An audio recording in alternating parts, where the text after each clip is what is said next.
Hello and welcome. If you can hear me, if you'll just drop in the chat that you can, please.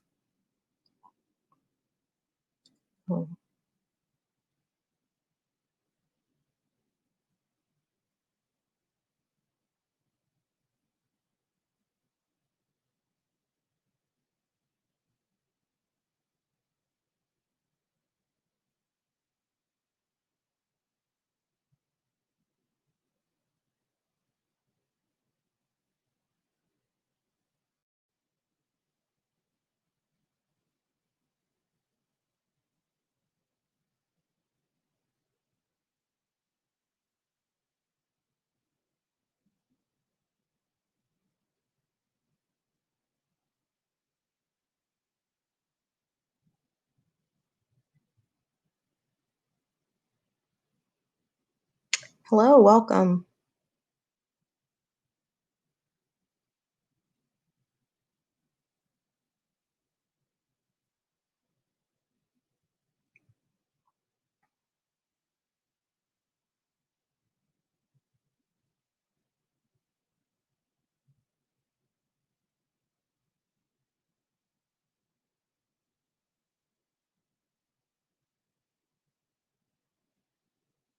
Good morning.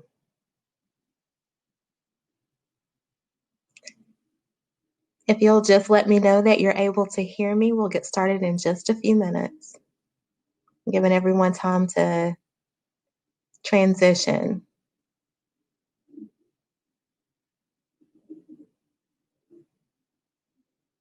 Good morning.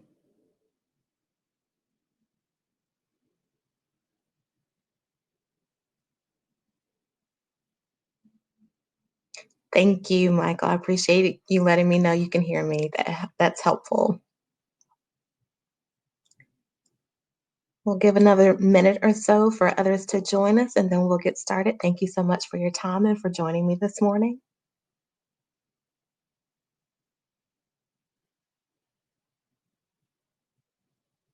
Welcome.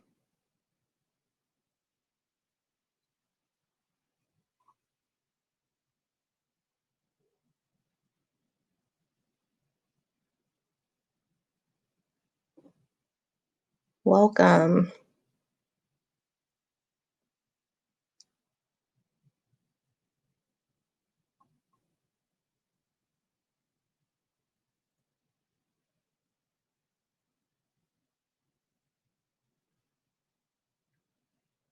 Right, I see a few more people have joined us. Welcome. Good morning.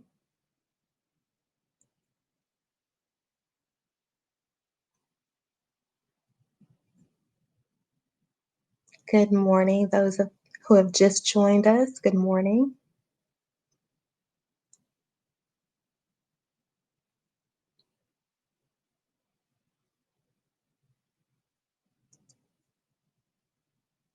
All right, we'll go ahead and get started. I want to be mindful of our time since we have just a short time together this morning. Welcome and thank you for joining me this morning.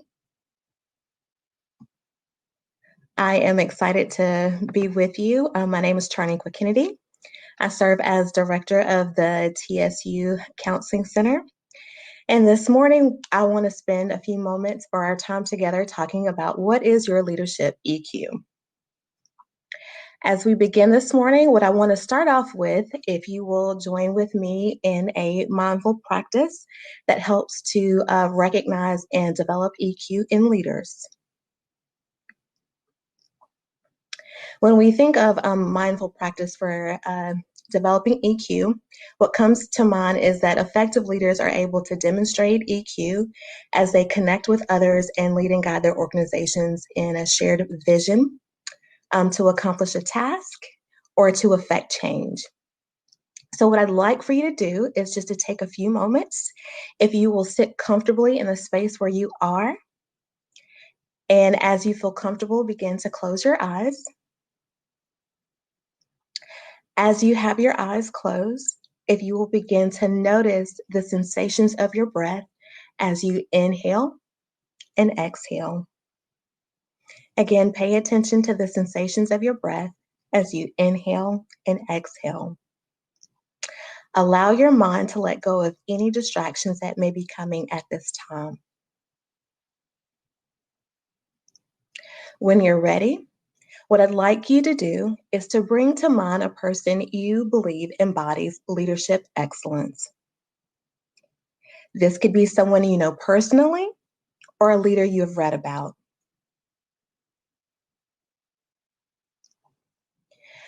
As you bring that person to mind who embodies leadership excellence, I'd like for you to ask yourself the following questions. Allow enough time for you to think about the answer to each one as it arises. Why did this person come to mind?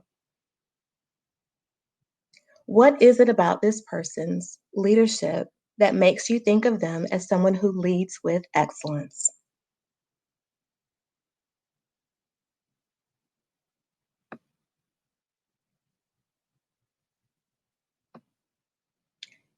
As you are patient, hold those thoughts in your mind with a sense of openness and curiosity. Don't overthink the questions about why this person came to mind or how they exemplify leadership excellence. If other qualities emerge as you think about this person who demonstrates leadership excellence for you, set aside the first or second answer.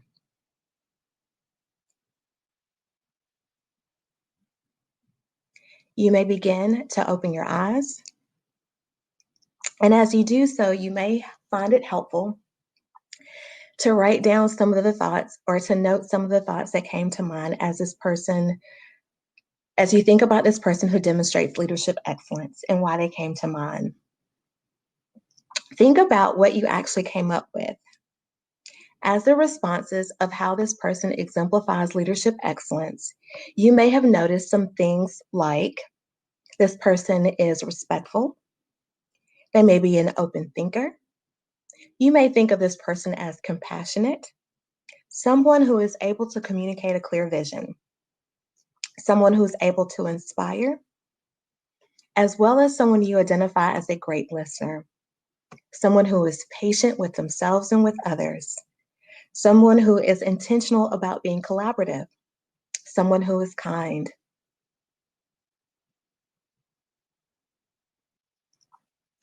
As you think about these qualities, I want you to just keep those in the back of your mind as we talk about what we're going to focus on when it comes to leadership IQ or EQ. What I'd like for you to be able to take away from today's session is leadership traits that you possess. You will hear and learn about some reflective practices of leadership that help to foster EQ. And I'd like for you to be able to walk away with, in one of the activities that we'll do, is a leadership growth plan for how you can continue to develop your EQ beyond today. So what is EQ? What we think of with EQ as emotional intelligence, it's defined by Travis Bradbury, who's the author of Emotional Intelligence 2.0, as the ability to recognize and understand emotions in yourself and others, and your ability to use this awareness to manage your behavior and your relationships within your respective organization or organizations if you happen to be a leader in more than one. The way in which we look at leaders demonstrating EQ or emotional intelligence is that you're able to manage emotional impulses, meaning you are aware of emotions as they come up, but you're also able to think about your cognitions about those emotions and how you express them. You're also able to understand the perspectives of others. You're able to demonstrate empathy. You're also able to use EQ to establish and maintain healthy relationships with others in your organization. You're able to resolve conflicts. This is your ability, when we think of EQ, your ability to adapt to a number of circumstances and be able to think through how you're able to lead your organization effectively so that it's a safe space in which others thrive and you're able to be productive in the tasks that you have before you. Generally, people think of IQ as how you determine a field that you'll be successful in. But we think of EQ as a stronger predictor of how you're successful in a given field or within a given organization, because it guides how you develop the relationships with others within your organization and how you're able to effectively lead them.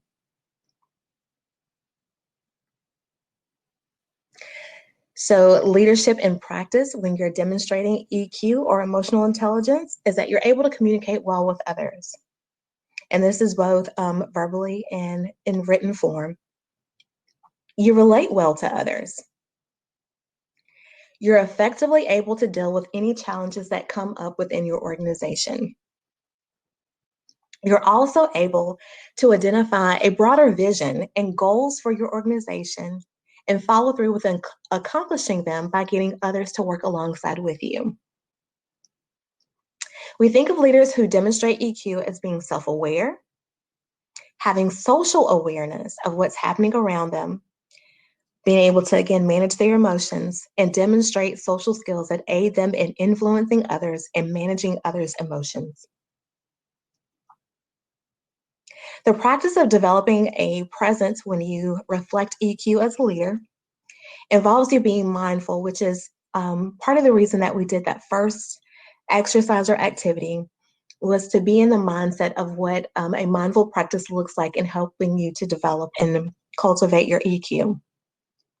It allows you to give your full attention and to recognize how you're responding to what you think and feel around you, and how these actions that come about as a result of what you're experiencing emotionally, how they impact your actions and choices that affect you and others within your organization.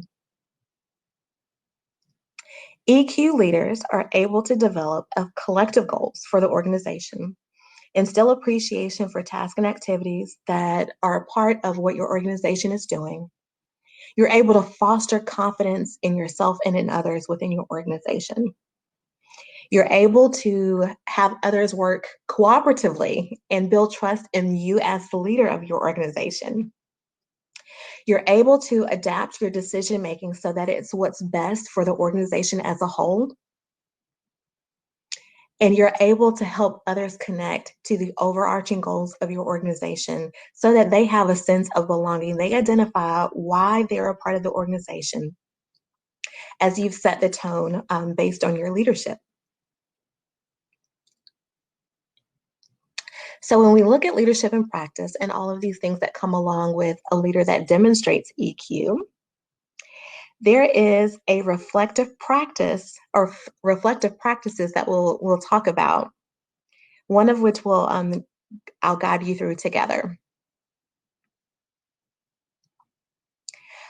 Before we talk about the activity 70-20-10, what I want you to think about is some reflective practices that you may find beneficial as a leader with EQ or demonstrating EQ, is that you remain aware of how you engage mindfully of the way that you lead and how you continuously implement ways in which you can foster EQ for yourself. That means that others are able to see how you're leading with EQ. These practices can include how you identify your motivation, so identifying your why. And you can think about the book, if you've heard of it, by Simon Sinek. Start with why. Why are you leading? What's your motivation for being in your leadership position? Reflective practices also allow you to maintain an awareness of your emotions and how they affect your ability to think through decisions. They guide you being able to ask for feedback from others within your organization, constructive feedback that helps you to become a better leader. These practices or reflective practices also help you to express the value that you identify in others, ways in which you can validate the experiences that others share with you when they do provide feedback. And most importantly, reflective practices for a leader who has EQ makes sure that you are modeling the expectations that you have for others within your organization. So if you think about what it is that you want from others, how you expect them to approach different tasks or different goals, how you expect them to carry out their respective role within the organization, is that you're modeling the same things that you expect from them. It could be something that you're currently doing or have done in the past, but you wouldn't, as a leader with EQ, you would not expect others to do something that you have not done or that you're unwilling to do. So when we think about this activity, the 70-20-10, and the reflective practices that I shared, this begins to become how you develop your plan for growth as a leader who demonstrates EQ. The first thing I want you to think about, and you can make notes or write this down if you'd like, but the first thing I want you to think about is, what are your strengths that you contribute to your organization or organizations if you're a leader in more than one? And think about action steps that you can take to allow you to operate and fully function in those strengths. Because as a leader with EQ, this is about 70% of where you'll spend your time is functioning within those things that you identify as strengths. I'll give you just a few moments to think about what are these strengths, and again, some action steps that you can take that are specific to how you demonstrate these strengths.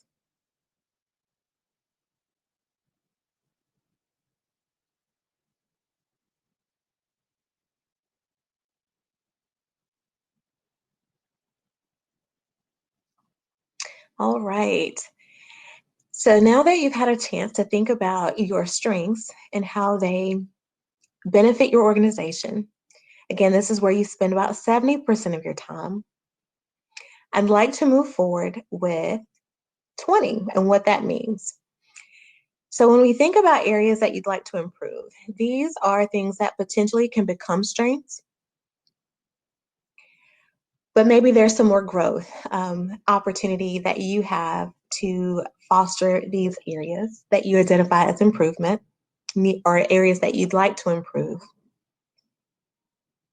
And when you think about these areas, I want you to think of resources that you can access, because about 20% of your time is going to become identifying these resources to allow yourself to grow in these areas that you identify as areas of improvement. that will help you to become a better leader for your organization. So I'll give you just a moment to think about what resources allow you to work within these areas to grow and become a better leader for your organization.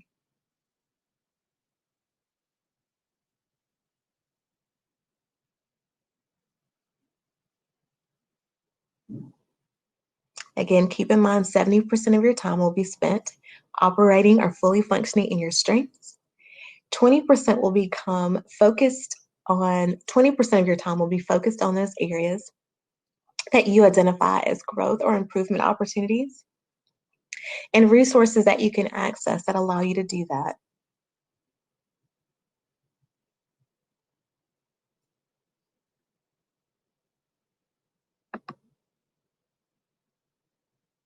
All right, so we'll continue on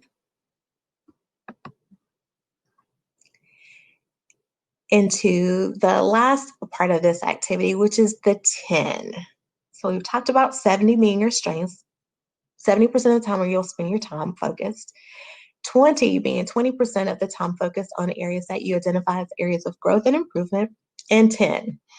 What we all know is that we all have imperfections or limitations.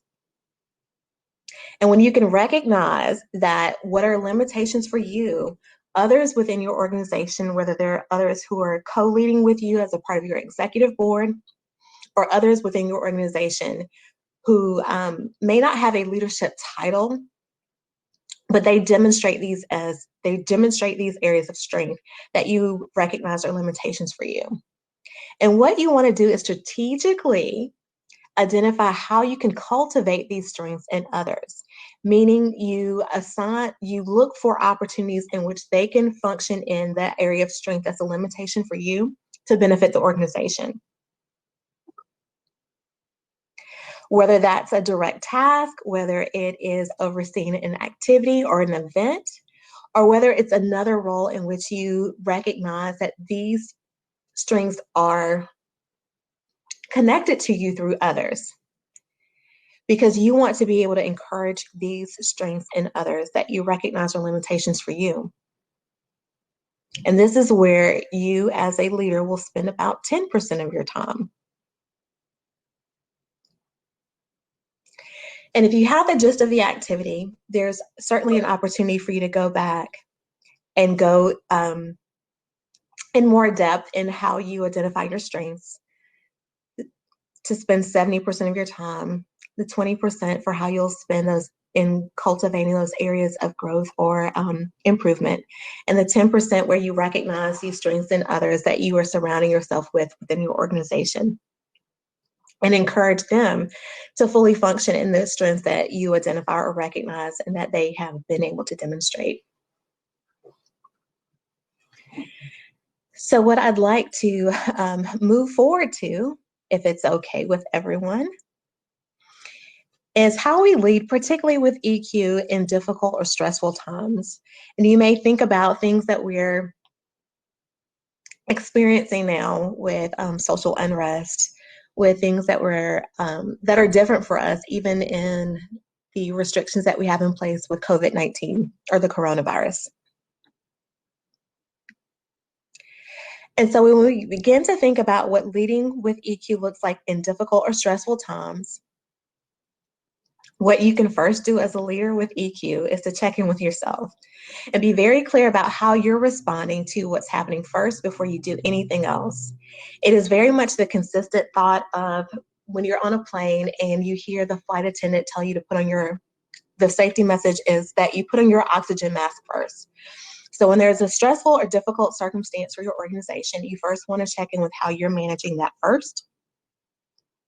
And think about how you're being intentional about your self-care as well as your emotional wellness needs. And begin to think about how you can be purposeful in checking in with yourself as you support others in your organization. Again, this goes back to modeling the expectations that you have for others who are working alongside you within your organization by first identifying what these things are for you when it comes to your self-care and wellness, how you're managing or responding to stressful or difficult circumstances that your organization may be facing.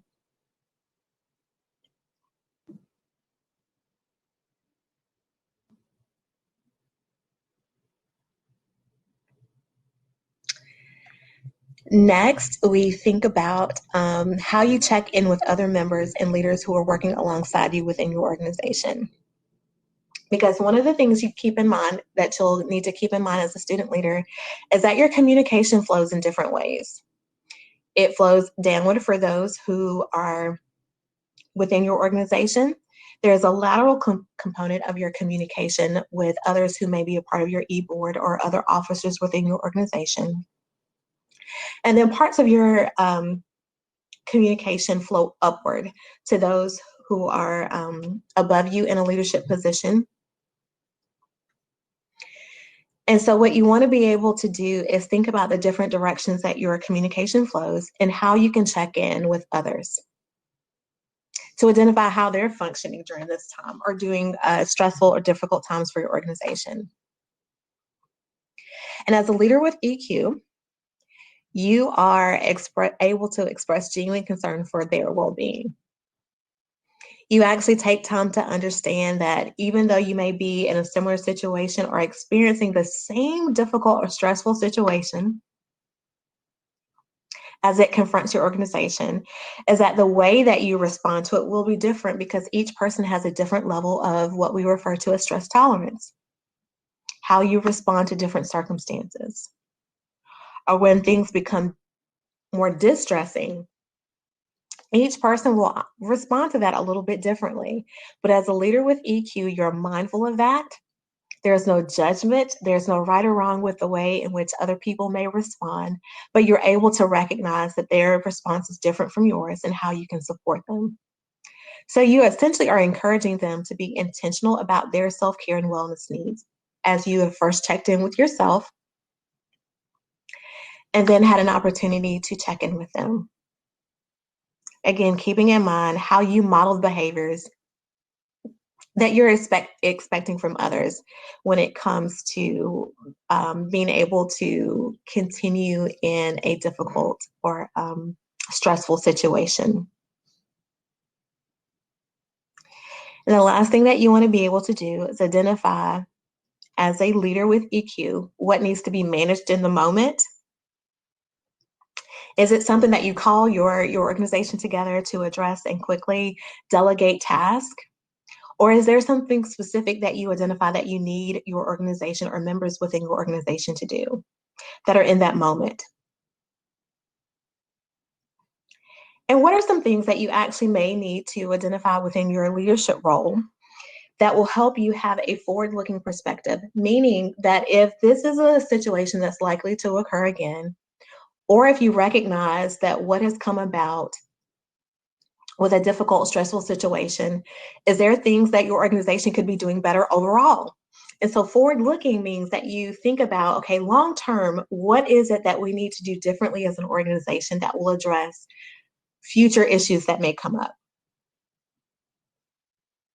And your role as a leader is to set that or identify what that is and set the expectation for going forward. These are practices that you'll want to implement as an organization that will address future issues that may arise.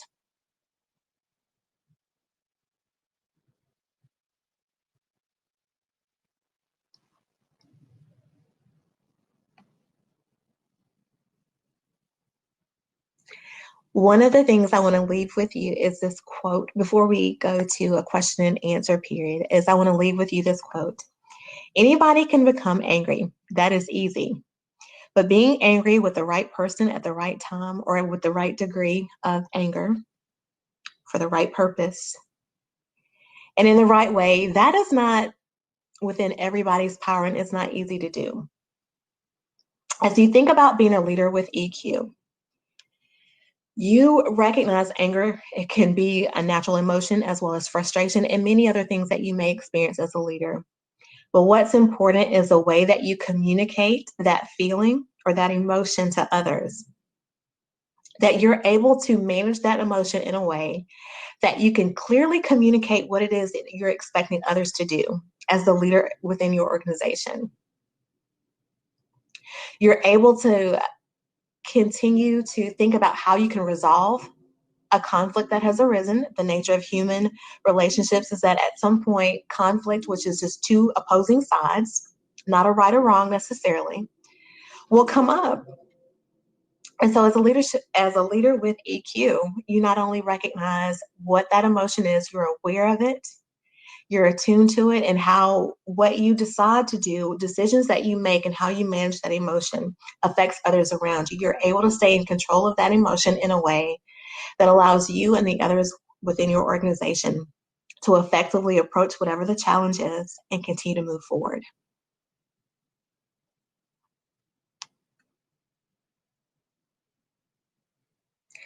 So what I'd like to do now is open up for a Q&A. What questions do you have about leadership or demonstrating leadership as someone who has emotional intelligence?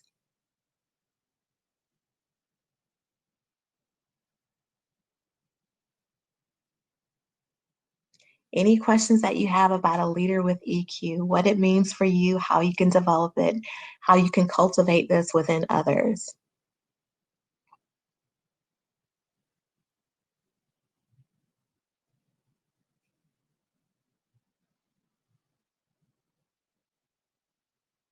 Great question. Do I have a personal story of how I've been able to develop EQ? Yes, I do.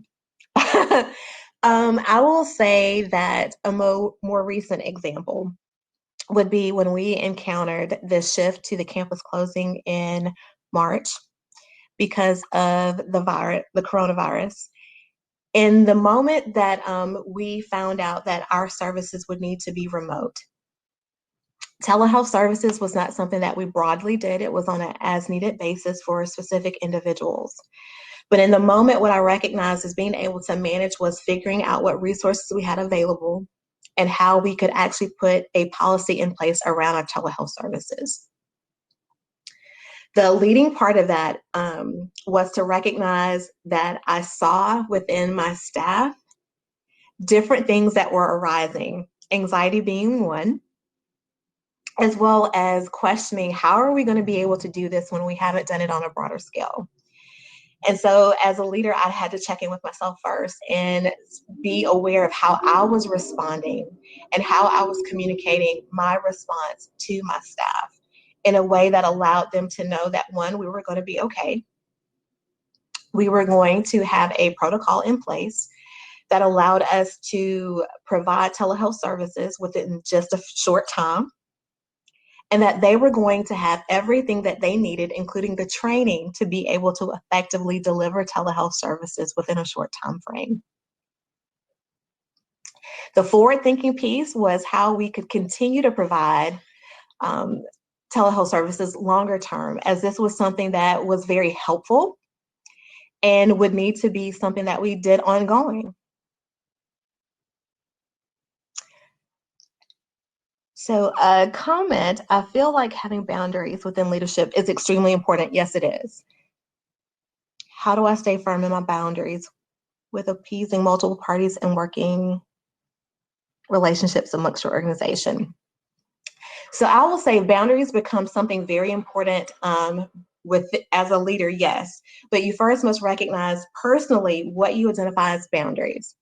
Because if you don't know what your boundaries are, you can function in a way as a leader where people are constantly pulling on you and have expectations that may be unrealistic for you. And so as a leader with EQ, what you first want to identify is, what do you want to be your boundaries within your respective leadership position?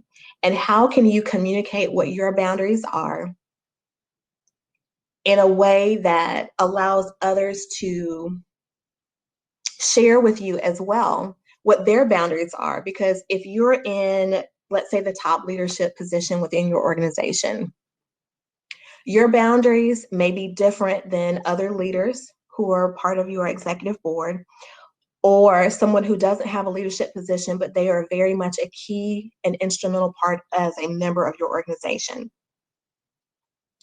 So if your expectation is that you would like things at a certain time, Those are things within your boundaries that you need to communicate to others within your organization up front. Be very clear about what those expectations are, stick to them so that you are reinforcing the boundaries that you've communicated with others. Because otherwise what happens, and it becomes a situation where you can compromise your personal integrity and mental health when you don't reinforce the boundaries that you set from the very beginning. When you have not communicated them, you have not reinforced them, it does become harder. I will say along with that, what's important to keep in mind is that there are some boundaries that are very firm. They're non-negotiables. Meaning, if you recognize that as a student leader, there are certain times that you need to be focused on your academic work, and outside of that time is when you're able to do things for your organization, that needs to be communicated to your team. If at any time you begin to allow others to intrude upon that space that you've set aside for your academic work focus, that can compromise things that are important to you. It may even impact your academics. And what you may identify is that how it looks for in terms of mental health is you're stressed out. You're not managing your time as well as you could or should be doing. And so reinforcing the boundaries that you set is going to be really important. But you first must know what those are for you, clearly communicate those boundaries to others within your organization. Anytime there is a conflict between boundaries that you've set for yourself and someone else within your organization has set, or if you happen to be collaborating with other organizations, if what you have as a personal boundary doesn't quite align with someone else's boundary, it is a conversation. It doesn't mean that you compromise your boundary per se, but you learn to look at your boundary within the context of others' boundaries. And how can you allow those things to come together in a way that you're still appeasing others, but you're not compromising your personal integrity. You're not compromising your mental health in a way that you're stressed out as a leader. And I hope that answers the question. So far, these are great questions. What other questions do you have as a leader with EQ?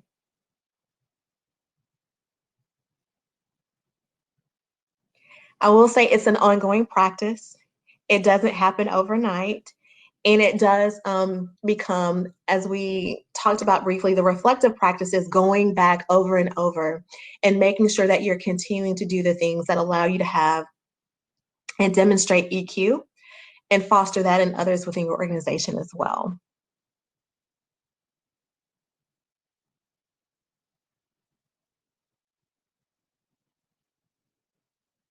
So what other questions that you have? I think I left a little bit more time than I'd anticipated for Q&A, but I think that's also a great opportunity to see what it is that you need as a leader as it relates to how you demonstrate EQ.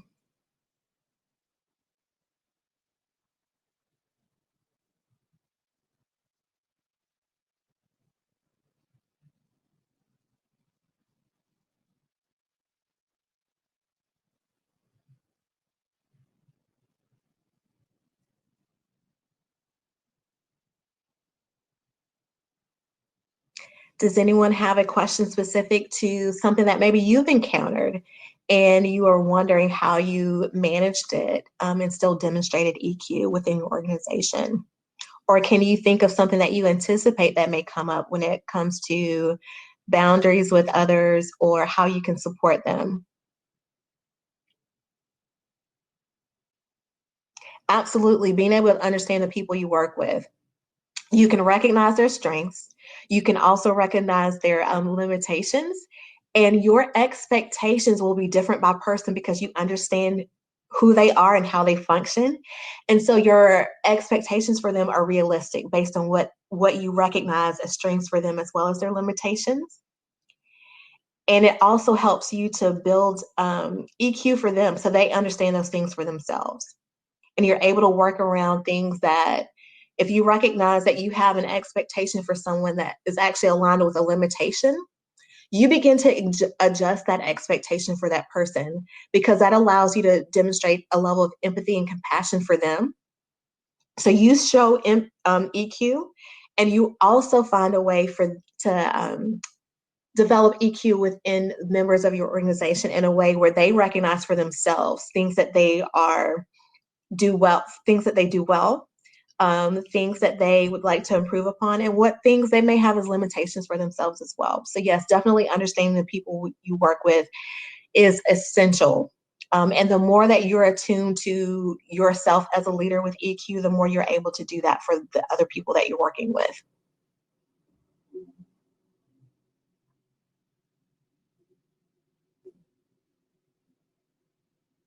What are some of the roles that you hold as leaders?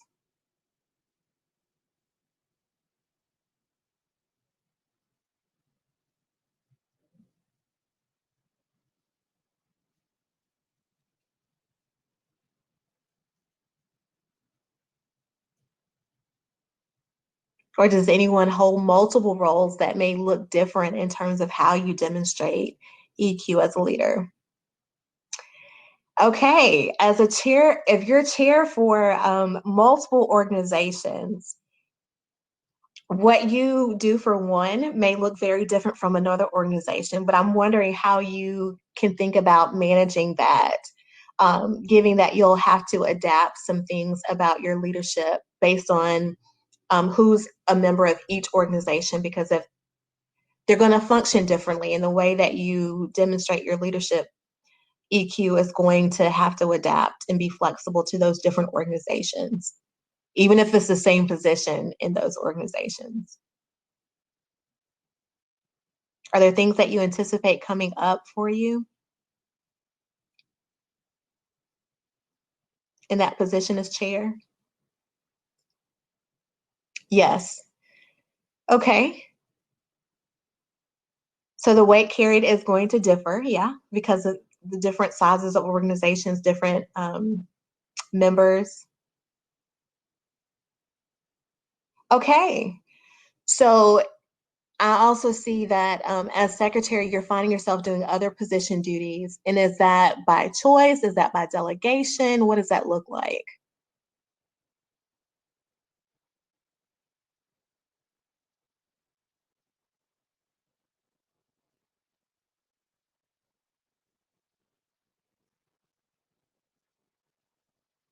Yeah, organization skills are going to be different for different organizations. How the organization is structured, what your governing bylaws are, will be a little bit different.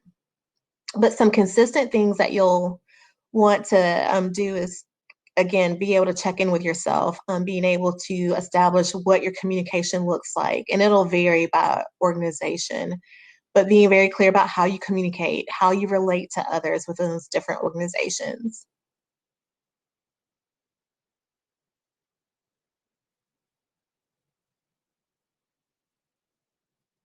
Okay, so this is an important part of EQ that I'm glad that you made this comment. Sometimes it's by choice, and then other times it's because you know someone is not going to get the job done in a timely manner. Okay, so I will say that this goes back to what we talked about a little bit earlier with boundaries. And as a leader with EQ, there are times that it becomes very much being okay with someone is responsible for a different task that is a part of their role and not yours. And it's very easy to pick up that role or that task because you know how you would like to see it done, you know, or you have a vision for how it's going to be done. But it also negates or it relieves the person of their responsibility in determining how they're going to fulfill that task or responsibility that they have for their position. And so you have to consider, is it taking a step back, not stepping into another role, and whatever that task, the outcome of that task is, that becomes a learning opportunity for that person to figure out if they're in multiple organizations and one requires more time demand, can they really be effective as a leader? Your EQ is to support them, and maybe you ask, how can I help you with this? I know that you are juggling some other responsibilities, but how can I support you instead of instead of thinking, how can I do this or take this task on when it's not necessarily your responsibility? Is that something that you think could be helpful in terms of how you approach assuming some of those other responsibilities that are not a part of your respective role, but a part of someone else's?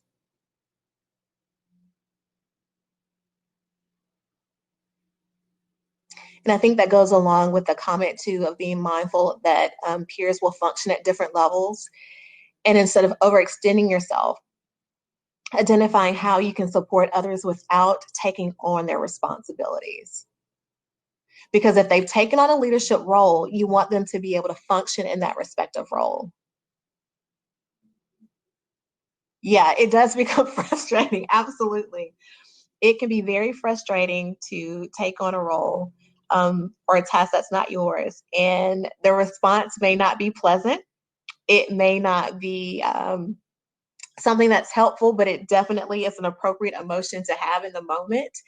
And so to help you just kind of continue to develop and foster your EQ, it's to take that step back, find ways that you can support someone else in their responsibilities.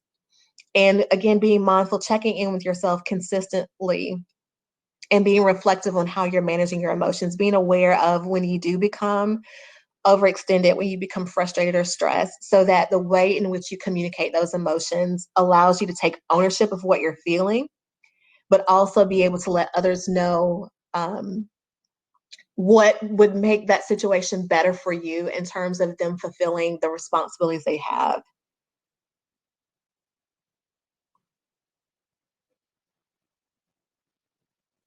The issue is not so much as helping as the lack of regard for your schedule or my other responsibilities because they are not used to stepping up in their position. So you have to find a way to help them step up in their position. Because sometimes people take on roles because it sounds good, it looks good to be in a position that they're not quite sure how they're going to fully function in that role, or maybe they underestimate the time demand of being in a respective position. And so, as a leader with EQ, people can only infringe upon your boundaries when you allow them to do that. But if you're reinforcing the boundaries that you've set for yourself, it puts them in a position where they can step up into their role and you can support them doing that. Or it's helping them to figure out if that role requires more time than they're actually able to commit to.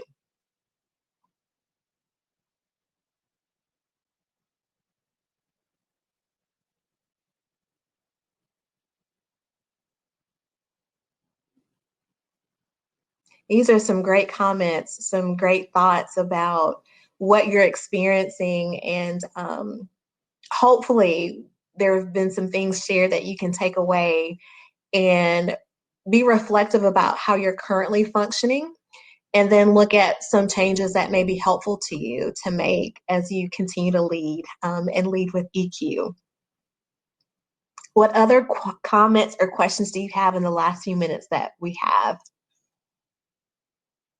Oh, absolutely. It does become very difficult. And I can think of opportunities outside of my role within the counseling center where I serve as or have served in leadership capacities in organizations and have not wanted the organization to suffer because of someone not fulfilling their responsibilities.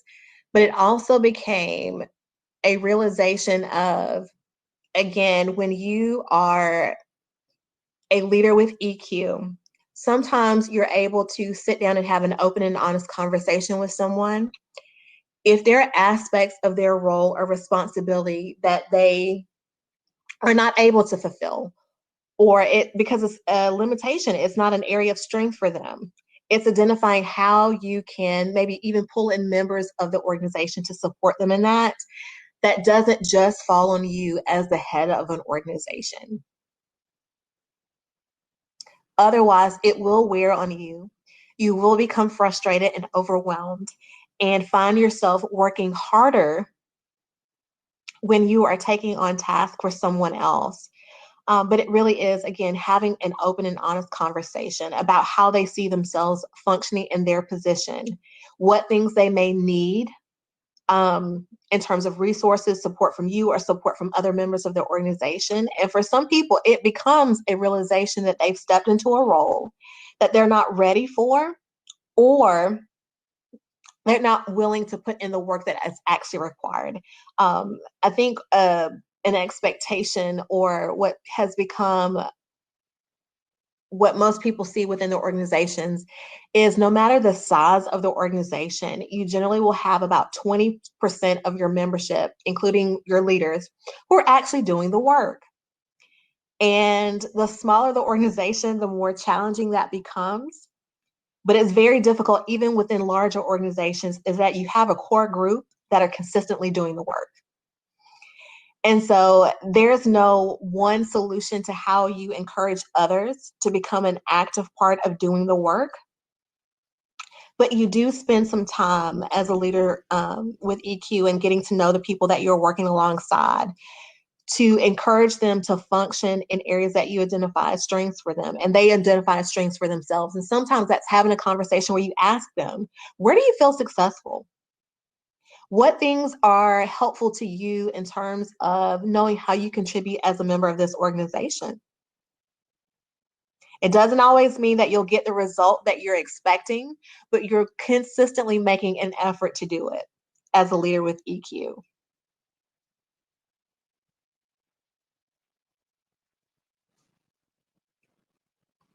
All right, we have just a minute left. What other questions do you have? Um, I do want to make sure I share my contact information with you as well if we don't have any other questions or comments. Thank you for participating. They've been some very appropriate comments, some very timely comments, and great questions. So I'm going to advance over so that you will have an opportunity to see my information. Again, Charnequa Austin Kennedy. I serve as director of the University Counseling Center. If you have questions, or if there's something I can do to support you as you develop your EQ, I am more than happy to figure out how to do that, and continue to encourage you to focus on your EQ and reflective practices, mindful practices that help you to be successful. And then if you'd like general information for the Counseling Center, we are right now we're still remote, but we're completely accessible. So our phone number is here. The Counseling Center email address for general information, our website. If you are not following us on Instagram, please do. We have a wonderful opportunity twice a month for our Friday Conversations with Counseling, where you can connect with us directly. And then there's some other things that we do on a weekly basis to connect with us. But if there's something that I can do when it comes to helping to encourage you as a leader, and you want to reach out to me directly, please feel free to email me to do that. What recommendations do I have about transitioning into your professional career? Knowing that you're generally going to have to start over with establishing your rapport to advance once more. So think about, as you are making the transition, what skills have you developed that are already working for you? What are some goals that you have, realistic goals that you can set for yourself as you make the transition, knowing that you're not going to do everything at once? So some of those goals will be short-term, some will be long-term. For each of the goals, short-term and long-term, set very clear steps that you want to take as you make the transition. Build upon the connections that you already have, that you will continue to have and take with you as you make the transition into your professional career.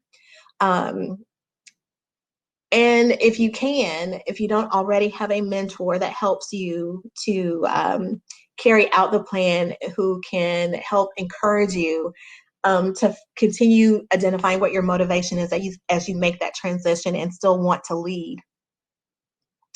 A mentor can do that. You may have close friends that are able to do that for you.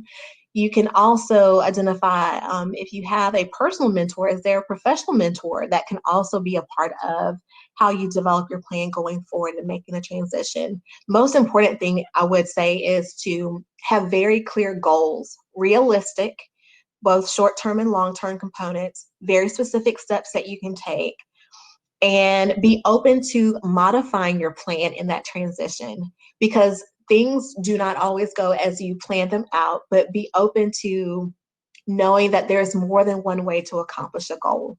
And that is a great way to be successful, knowing that you will have to be flexible and adaptive, but build upon the connections that you already have and how you can continue to carry those with you and make new connections.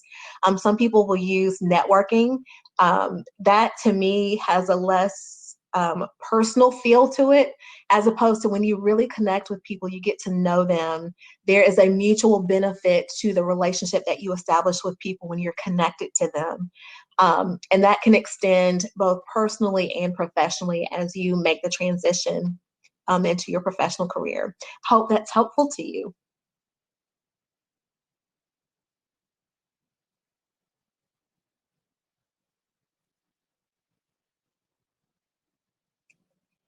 So, great. All right. So, again, my contact information is here. Please do not hesitate to reach out. I'm more than happy to help. You're welcome. I appreciate you joining me this morning as we talked about leadership EQ. Again, let me know how I can support you and be helpful to you. Thank you. Thank you. And enjoy the rest of the day.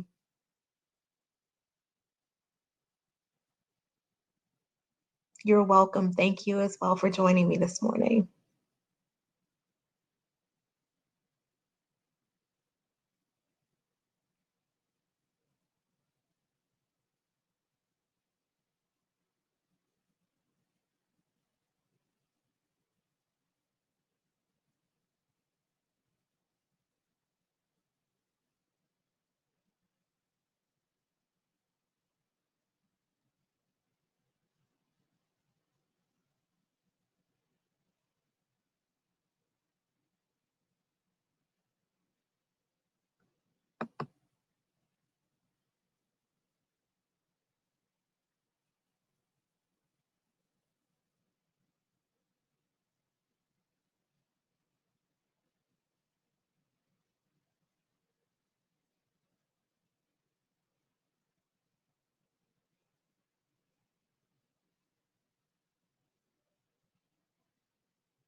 Great. I'm glad you enjoyed it. Thank you. I'm so glad you joined us this morning.